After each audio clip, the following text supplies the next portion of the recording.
संत तुकाराम महाराज अभंग. तुका म्हणे तुझा आधार. निरूपण मेघा देशमुख चव्हाण.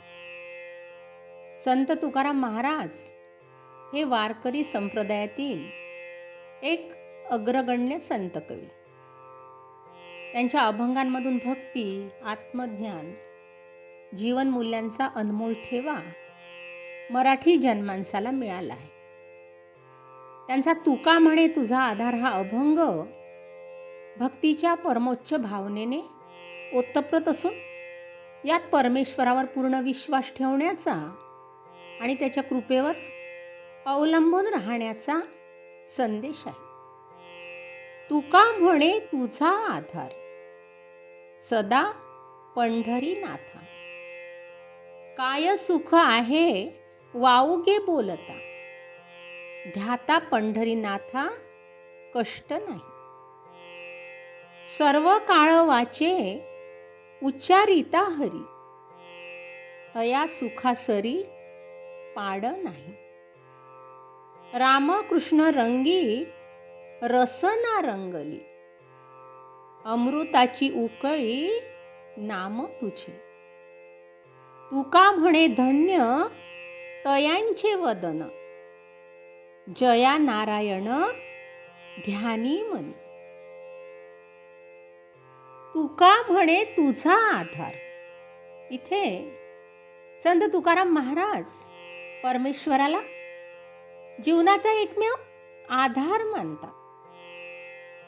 हे वाक्य केवळ भक्तीचे प्रतीक नाही, तर आध्यात्मिक यात्रेचा मूलभूत आधार आहे. आध्यात्मिक दृष्टिकोनातून हा विश्वास भक्ती मार्गाचा पाया आहे. भक्ती म्हणजे केवळ पूजा अर्चा नव्हे, तर मन, वचन आणि कर्माने ईश्वराला शरण जाणे. हा अभंग आपल्याला सांगतो की संसारातील सर्व सुख दुःख, अपयश अपयश यांच्या पलीकडे जाऊन परमेश्वरावर विश्वास ठेवल्याने अंतर्मनाला शांती मिळते. आध्यात्मिक दृष्टिकोनातून हा विश्वास प्रपत्ती किंवा शरणागती या संकल्पनेशी जोडला जातो. गीतेत भगवान श्रीकृष्ण अर्जुनाला सांगतात, सर्वं मयि संन्यासती, सर्व काही माझ्यावर सोपव. तुकाराम महाराजही या संदेशाला पुनरुच्चार करतात. परमेश्वरावर अवलंबून राहिल्याने भक्ताला काळजी, भय, संशयातून मुक्ती मिळते. हे समर्पण केवळ धार्मिक नाही, तर एक गहन आंतरिक क्रांती आहे. समर्पण म्हणजे अहंकाराचा पूर्ण त्याग. तो जेव्हा घडतो तेव्हाच परमेश्वराची अनुभूती होते.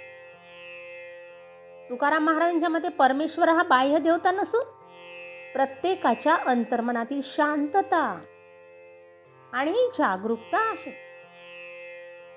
समर्पण म्हणजे जीवनाच्या प्रत्येक क्षणात आम्हीच्या जागी तोला जागा देणे.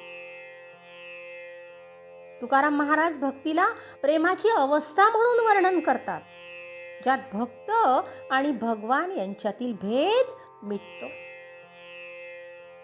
तुकाराम म्हणतात तुझा आधार, पण हा आधार बाहेरचा नसून तुझ्याच आतचा आहे.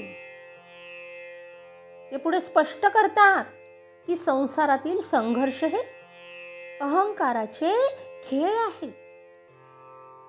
जेव्हा भक्त परमेश्वरावर पूर्णपणे शरण जातो तेव्हा हे खेळ संपतात आणि जीवन एक सतत ध्यानाची अवस्था होते. हे समर्पण केवळ विश्वासाने नव्हे, तर जागरूकतेने घडते. ते म्हणतात गीतेच्या सर्वं मयि संन्यासती, याचा अर्थ असा की सर्व काही सोडून द्या, पण सोडण्यासाठी प्रथम जागरूक व्हा.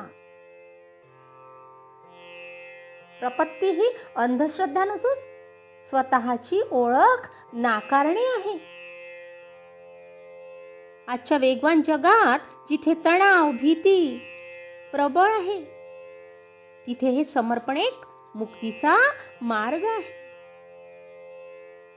परमेश्वरावर अवलंबून राहणे म्हणजे स्वतःला विसरणे. तेव्हाच खरी शांती येते, जी कधीच जात नाही. हे समर्पण भक्ताला भयमुक्त करते, कारण तो आता एकटा नसतो, तो परमात्म्याच्या लयात विलीन होतो. तुकारामांचे हे वाक्य जीवनाचे रहस्य उलगडते. ते सांगतात की भक्ती ही क्रांती आहे, जी मनाला शांत करते आणि आत्म्याला मुक्त करते. अशा समर्पणाने भक्ताला न केवळ आंतरिक शांती मिळते, तर तो इतरांना प्रेरणा देतो. थोडक्यात तुकाराम महाराजांचे तुका म्हणे तुझा आधार हा एक जागतिक संदेश आहे. समर्पणाने जीवन सार्थक होते आणि परमेश्वराची अनुभूती प्रत्यक्ष होते. हे समर्पण केवळ भक्ती नसून जीवनाची कला आहे, जी प्रत्येकाला शिकावी लागेल. काय सुख आहे वाऊगे बोलता, ध्याता पंढरीनाथा कष्ट नाही. ध्याता पंढरीनाथा कष्ट नाही. इथे आपल्याला परमेश्वराचे ध्यान केल्याने सांसारिक कष्टांचा प्रभाव कमी होतो हे दिसून येते. आध्यात्मिक दृष्ट्या याचा अर्थ असा आहे की भक्त जेव्हा परमेश्वरावर विश्वास ठेवतो, तेव्हा त्याची मानसिकता बदलते. दुःख आणि कष्ट यांच्याकडे तो तटस्थपणे पाहू लागतो आणि त्याला अंतर्मनाची शांती मिळते. हा विचार बौद्ध तत्वज्ञानातील दुःखाचे मूळ अज्ञान आहे या संकल्पनेशी जोडला जाऊ शकतो. तुकाराम महाराज सांगतात की परमेश्वराचे ध्यान हेच अज्ञान दूर करणारे साधन आहे, ज्यामुळे भक्ताला सांसारिक दुःखापासून मुक्ती मिळते. दुःख हे जीवनाचा भाग आहे, पण ती दुःखाची व्याख्या मनाने केलेली असते. वेदना येते, पण दुःख मनाच्या कथेचे फलित आहे. तुकारामांच्या या ओळीप्रमाणे परमेश्वराचे ध्यान म्हणजे केवळ भक्ती नव्हे, तर एक गहन साक्षी भाव. तुकाराम महाराज भक्तीला एक सुंदर प्रवेशद्वार मानतात, पण खरी मुक्ती भक्तीच्या माध्यमातून येते, जिथे मनाची धूळ ओढून टाकली जाते आणि अज्ञानाचे अंधार दूर होतात. ते सांगतात, जीवनातील आव्हाने दुःख नव्हे, तर वाढीची संधी आहे. भक्तीने ती आव्हाने आनंदात बदलतात.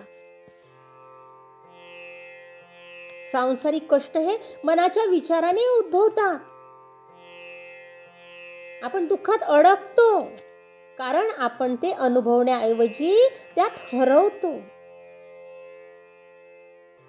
ध्याता पंढरीनाथा हे ध्यान म्हणजे पंढरीनाथाच्या रूपातून किंवा कोणत्याही ईश्वरीय रूपातून स्वतःच्या अंतर्मनाकडे वळणे होय.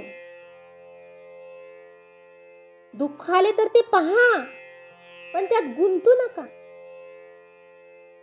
जसे नदीचे पाणी वाहते, तसे दुःख येते जाते. ही साक्षी भावाची कला भक्तीतून शिकता येते. बौद्ध तत्वाप्रमाणे अज्ञान हे दुःखाचे मूळ आहे आणि जे भ्रमांचे जाळं आहे. भक्तीने मन शांत होते आणि अज्ञानाचे बीज नष्ट होते. सर्व काळ वाचे उच्चारिता हरी, तया सुखासरी पाड नाही. रामकृष्ण रंगी रसना रंगली, अमृताची उकळी नाम तुझे. तुकाराम महाराजांच्या अभंगाच्या 3ऱ्या आणि 4थ्या कडव्यांमध्ये हरी नामाच्या सतत उच्चारणाने मिळणाऱ्या असीम सुखाची महती सांगितली आहे. रामकृष्ण रंगी रसना रंगली ही ओळ केवळ शब्द नाही, तर परमेश्वराच्या नामस्मरणाने जीव, मन आणि आत्मा यांचे होणारे पावित्र्य दर्शवते.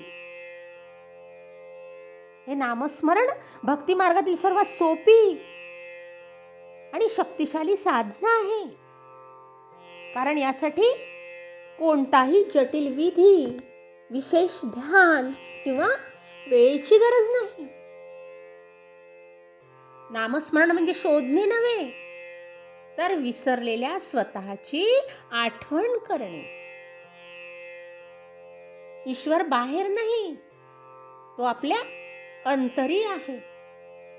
तो कधीच हरवला नाही, फक्त विसरला गेला आहे.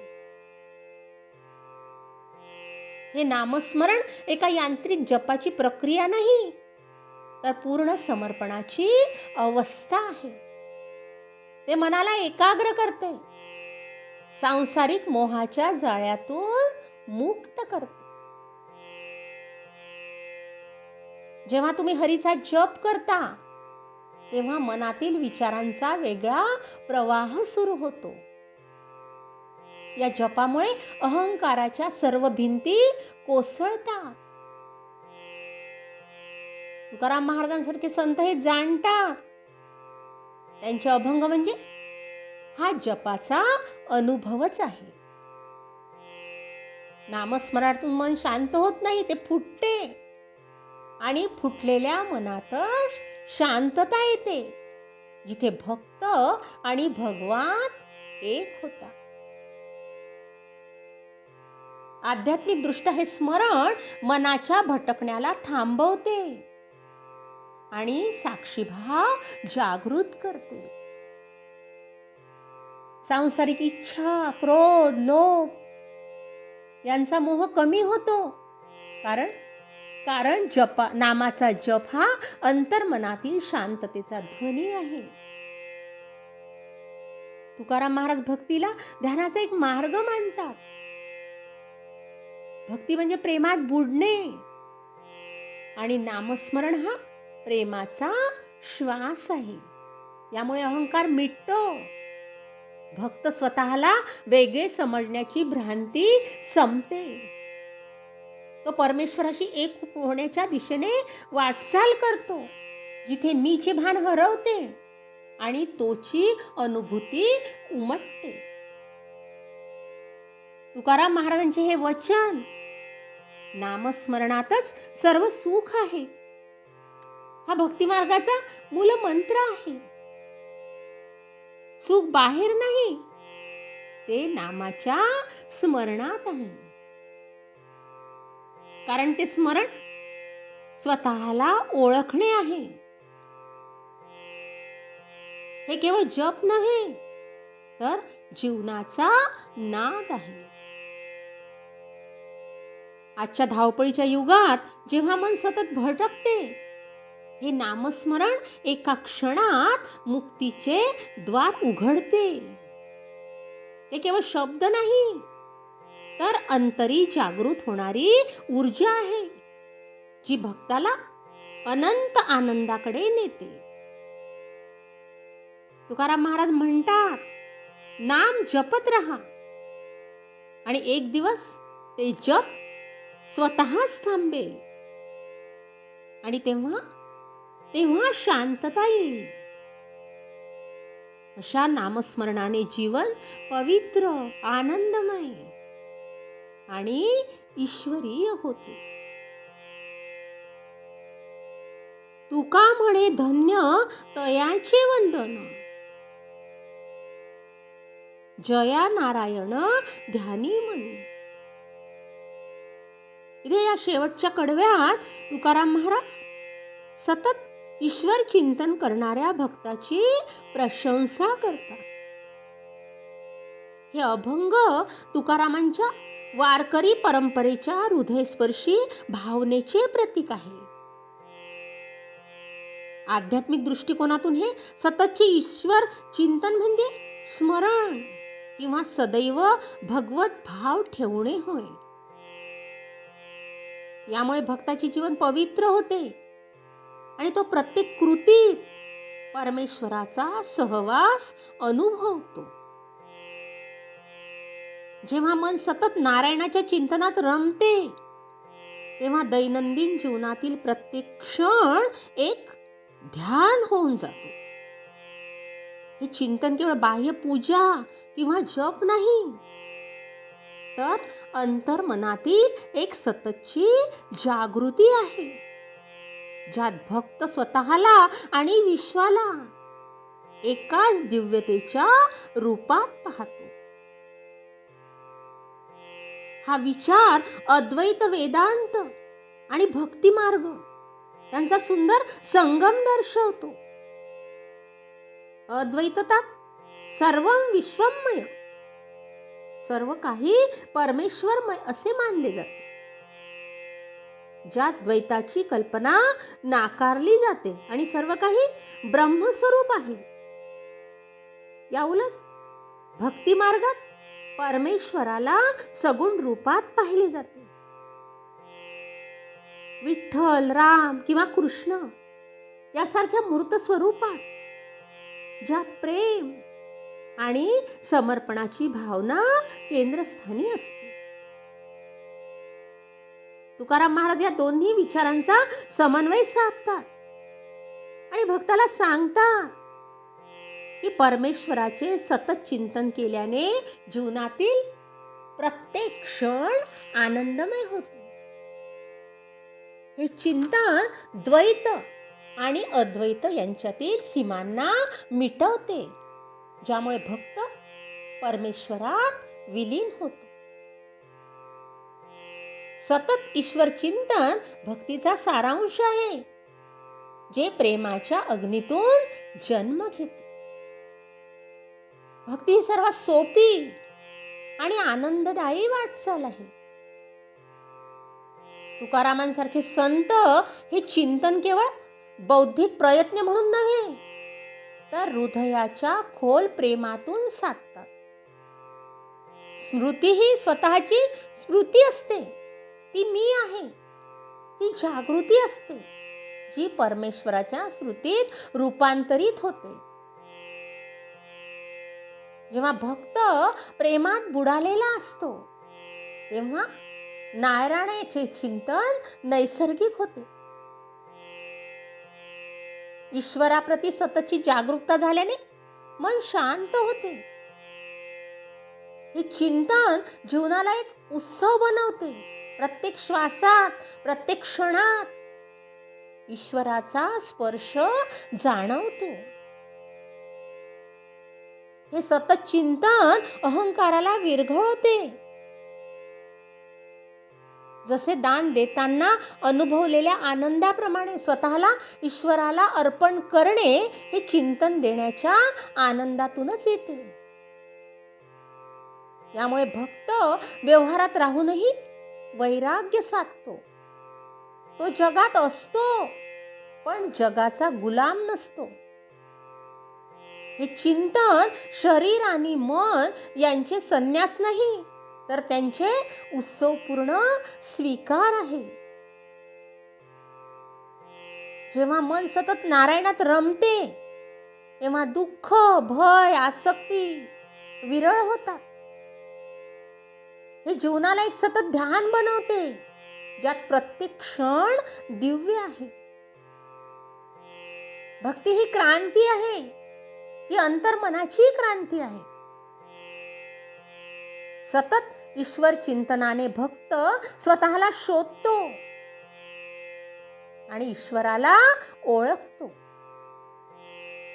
हे चिंतन केवळ वारकरी संतांसाठी नव्हे, तर प्रत्येकासाठी आहे. आजच्या धावपळीच्या जीवनात हे स्मरण आपल्याला शांतता देते. तुकारामांचे हे अभंग जीवनाच्या गहन रहस्याचे द्वार उघडते. सतत चिंतनातून आनंदाची अनंत धारा वाहते. तुकाराम महाराज ईश्वराला कोणत्याही धर्माच्या चौकटीत न बांधता भक्तीला सार्वत्रिक साधन मानतात. तुकारामांच्या ओळीप्रमाणे कष्ट नाही म्हणजे कष्टांचे अस्तित्व नाकारणे नव्हे, तर त्यांच्यापासून अलिप्त होणे. ही अलिप्तता ध्यानाने येते, ज्यामुळे अंतर्मनात शांतीचा सागर उसळतो. अज्ञान दूर झाल्यावर भक्त जीवनाला एक उत्सव म्हणून जगतो. मुक्ती म्हणजे दुःखातून सुटका नव्हे, तर दुःखातही आनंद शोधणे. थोडक्यात तुकारामांची भक्ती हे सांसारिक कष्टापासून मुक्तीचा मार्ग दाखवतात. तुका म्हणे तुझा आधार हा अभंग संत तुकाराम महाराजांच्या भक्ती मार्गाचा सार आहे. यात परमेश्वरावर पूर्ण विश्वास ठेवणे, नामस्मरण करणे, सतत ईश्वर चिंतन करणे याचे महत्त्व सांगितले आहे.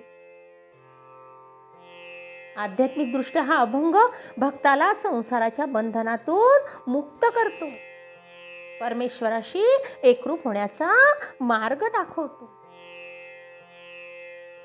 तार्किक दृष्ट्या यातील संदेश मानसिक स्वास्थ्य, एकाग्रता, सकारात्मकता वाढवतात. दैनंदिन जीवनात हा अभंग तणावमुक्त जीवन, सामाजिक समरसता आणि कष्टांना सामोरे जाण्याचे बळ देतो.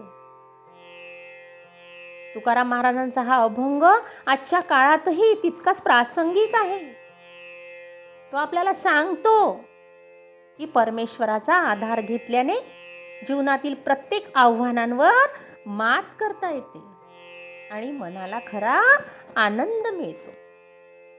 या अभंगातील तत्वे अंमलात आणून आपण आपले जीवन सार्थक आणि सुखमय करू शकतो. जय जय राम कृष्ण हरी, जय जय राम कृष्ण हरी, जय जय राम कृष्ण हरी. धन्यवाद.